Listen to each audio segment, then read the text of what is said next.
Hi! Now for the exciting conclusion of Vacation Under the Volcano. We are on Chapter 9. Save Us! Chapter 9 is called Save Us. The bridge must have caved in, cried Annie. They stared at the dried up stream. Pumice had piled up in huge drifts like snow. We'll have to get through that stuff to get across, said Jack. He and Annie slid down the bank onto the piles of pumice. As they started to move across it, more and more fell.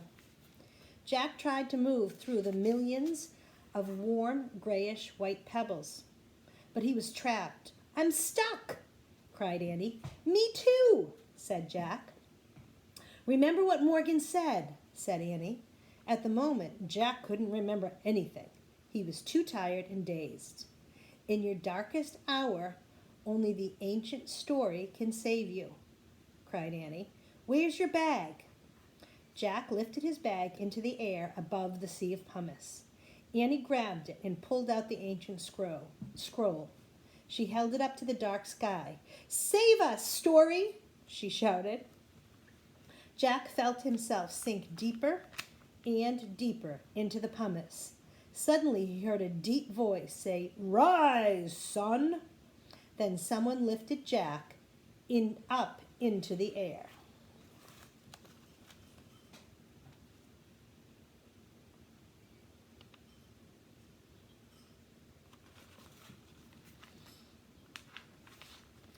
A great flash of fire lit the dusty darkness. In the red light, Jack saw the biggest, strongest man he'd ever seen in his life. The man looked like a gladiator, but even bigger than the ones they had seen earlier.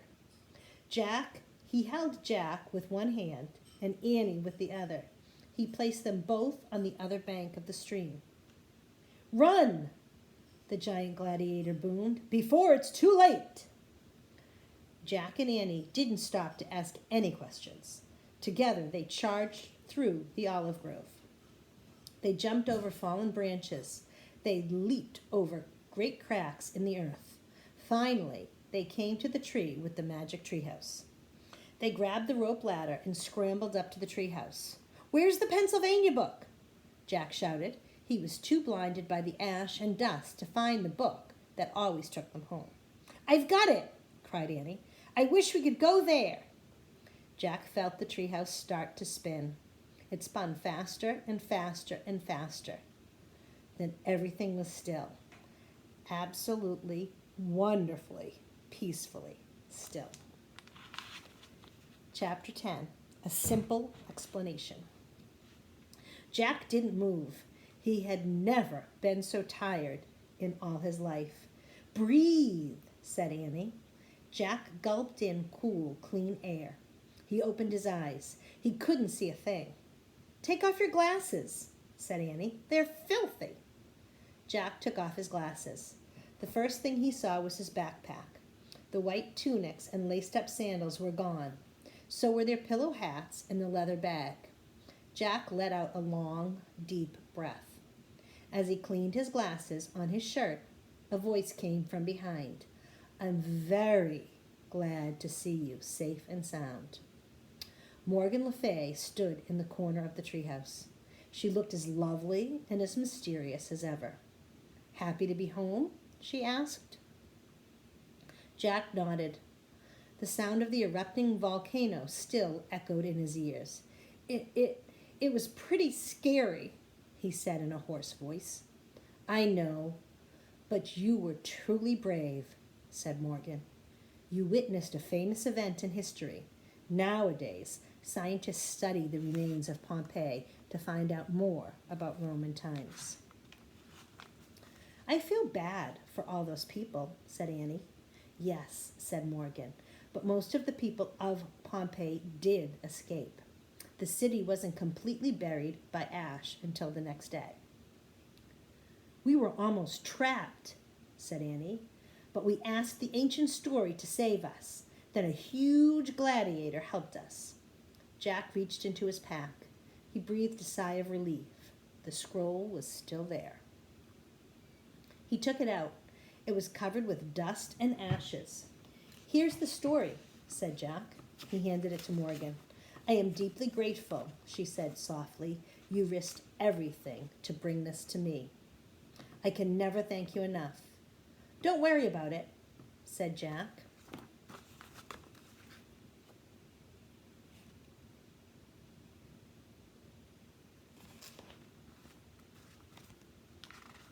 He didn't want Morgan to know how scared he had been.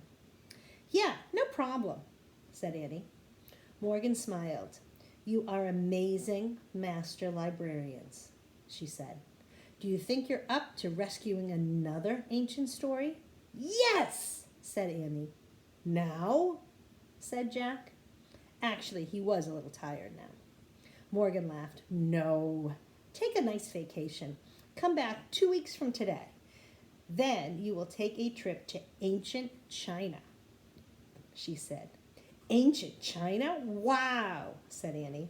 "Oh, man," said Jack. "Go home now and rest," said Morgan. She handed Jack his pack. "Thanks," he said. "Bye." "Bye," said Annie. Morgan gave them a little wave. Then Jack and Annie left the treehouse and headed down the rope ladder. When they reached the ground, Jack looked up. "Morgan," he called. "What is that story about? The one we just rescued?" "It's called The Strongest Man in the World," said Morgan. "It's a lost tale about Hercules." "Hercules?" said Jack. "Yes, he was one of the heroes of the Greek and the Romans," said Morgan. "He was a son of Jupiter." "Oh, wow! Now I get it," said Annie. "I'm taking it back to Camelot's library," said Morgan. "Everyone will be so excited to read it, thanks to you." She waved to them. "Goodbye for now." As she waved, the wind began to whirl. The treehouse began to spin. In a blur of shadow and light, Morgan and the magic treehouse were gone. Jack and Annie started walking through the woods. "Get it? Get it?" said Annie. "Get what?" said Jack. "We were saved by Hercules," said Annie. "We asked the story to save us, and Hercules appeared." "That's not possible," said Jack. "It was just some gladiator guy. The story of Hercules is a myth." "That means he never really lived." They left the woods and started up their street.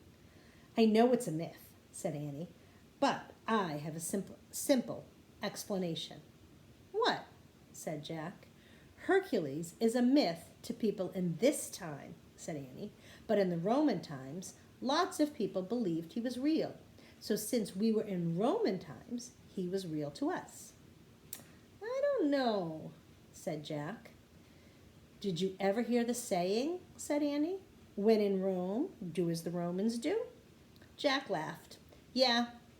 He looked up at the skies. "Thanks, Hercules," he said softly, "wherever you are." "Jack, Annie," their dad called from their front porch. "Time to go."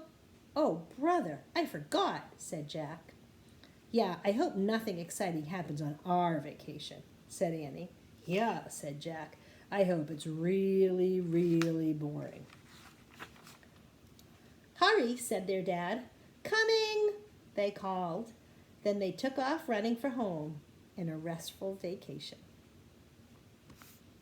So, that is the end of Vacation Under the Volcano. So, I would like you all to do your favorite part. So again, you're going to copy the title. Either your parents can write it down for you or they can show it to you in today's work. And I want you to sound out "my favorite part was," and add your favorite part. And then I'd like you to draw a picture of your favorite part of Vacation Under the Volcano. And I have to say, I think maybe my favorite part might have been when they had to put the pillows in their head and run. I thought they looked kind of silly. So I hope you enjoyed it. And maybe if you want, you can send me your favorite parts. I'd be excited to hear all about them. And until next time, and we start our next Jack and Annie. Bye.